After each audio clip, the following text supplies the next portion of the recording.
Hi friends, Astrologer Kira here, but I'm not going to do a tarot card reading for you, nor astrology review.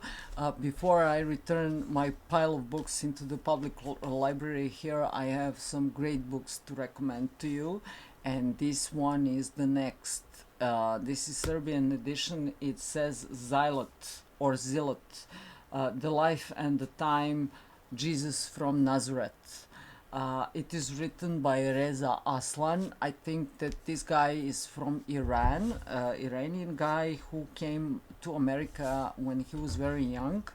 And because you have to understand the background of his desire to deal with Christianity and Christ better in his life, his family ran from Iran, who is a Shiite Muslim country. They ran because they had a king, a Shah, and then Khomeini, he was a spiritual leader of Shiites, Muslim Shiites in Iran.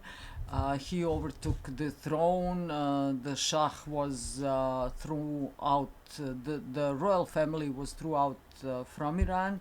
Many families ran because Iran became a religiously led country. Then the woman had to dress up in those black hijabs. They were not allowed to wear miniskirts, to go to colleges and everything else they did before. And from one very modern country, Iran came back to very traditional country in the religious sense. However, Reza Aslan was a child when his family ran from Iran, and in that sense, he says in the short introduction that religion was banned from his home. Here and there, you could find the Book of Quran. This is the Islam holy book. In some of the letters of the home, but no one wanted to talk about religion. Everyone were angry at God and everything. So he basically started growing up without any sense of any religion in his home.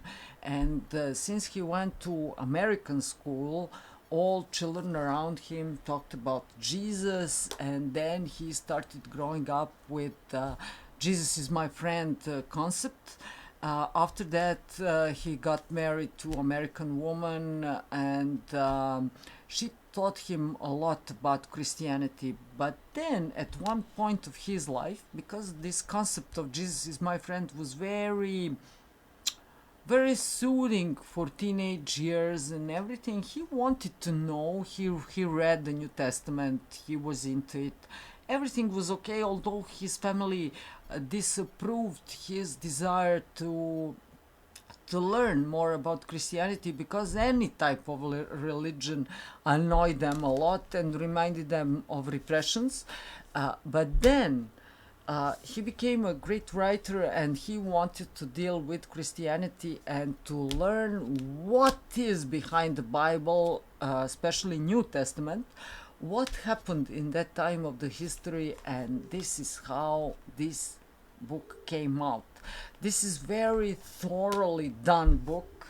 He did great exploration about everything, mostly about history, because we who are Christians, no matter are we Orthodox, Catholics, Protestants, or anything else, we know about Pontius Pilate, we know about the high priest Caiapha, about Herod, the St. John's head on the plate, and all that. But we have very, very vague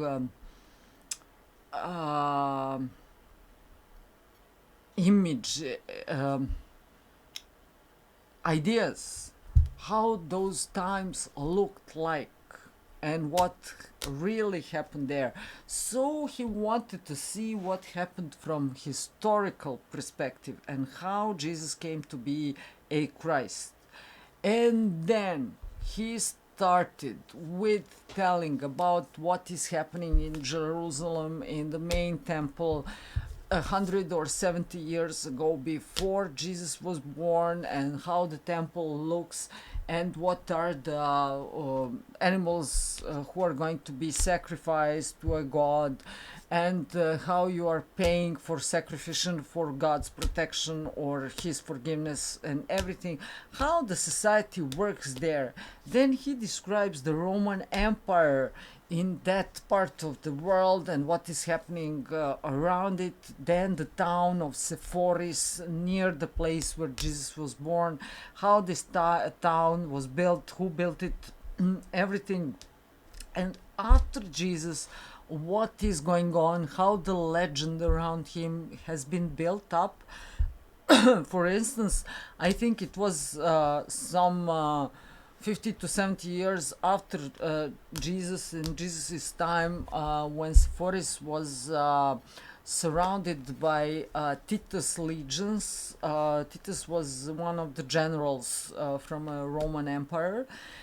Because Jewish people always rebelled against the Roman Empire, and Romans had such problems with them, which they resolved very quickly, very fast, and very bloody.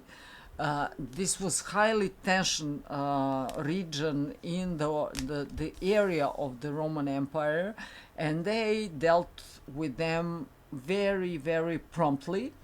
And when Jews rebelled for 1,000 times, they sent very experienced General Titus to manage them. And he brought large amounts of troops there. Then they have surrounded Sepphoris town, and then he instructed his engineering units to build a wall around the town. And they built a wall. And then he sat on the chair on the hill, ate his grapes, and watched what is going on. And since no one could escape from the town of Sepphoris, he watched from the hill people dying from hunger and thirst on the streets, eating each other, doing all horrible things. And in a month or two, Sepphoris was all dead. And from a military point of view and engineering point of view, that was brilliant. From a social point of view, that was horrible. But if you are looking regarding war, that was brilliant. But those are one of many things you will find in these books. In this book also. If you are wondering about Saint Paul and Saint Peter, Peter and Paul, Paul and Peter, Vatican, Catholicism and everything, you will find here that Peter and Paul didn't like each other very much, although they were all killed, I think, in the same year, but two of them did not work together. They were not best friends. No one believed Paul, but Paul came from the Roman background and he tried to organize Christianity also about Jesus. Many things, there is a legend that he was a carpenter, but he wasn't a carpenter. He was a tecton. Tectonic plates in geology. Tecton means a builder. He wasn't just a carpenter. He could do all sorts of things related to construction building. He was, as we say in my language, worker for all, jack of all trades, regarding construction buildings. And the whole mess, the whole thing, and the spark of the legend happened when Jesus went into one small temple. It wasn't a temple, it wasn't a synagogue, it was a small building, where a small house where people were gathering to read Torah in in one of the smaller towns, and he started preaching. And at one point, one man came in and said, "What are you doing?" Da, da, da, da, da, da, da, da. And Jesus told him, "It's not you, it's the devil inside of you talking that. And now I'm commanding the devil to to come out of you. And at that moment, that man, it was the case of exorcism. That man fell down and started moving and throwing his hair, eyes, and the hands and everything in the air. And a few minutes later, that thing left his body, and he was again aware and conscious and everything. And this is how the legend began. Why people hated Jesus? They hated him because there were healers in Judea, or today's Israel, beside Jesus, and there were preachers, but they were all charging money. Jesus did not charge the money. And as the legend became stronger, his fame became stronger.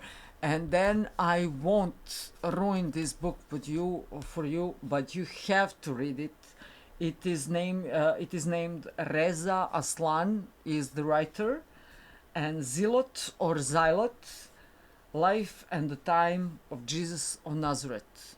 Excellent book. Excellent book. Mark my words. I read many books from Gnosticism, many scriptures, many books explaining all sorts of sides from Christianity, Christ, Christian sects and the movements and thoughts and everything.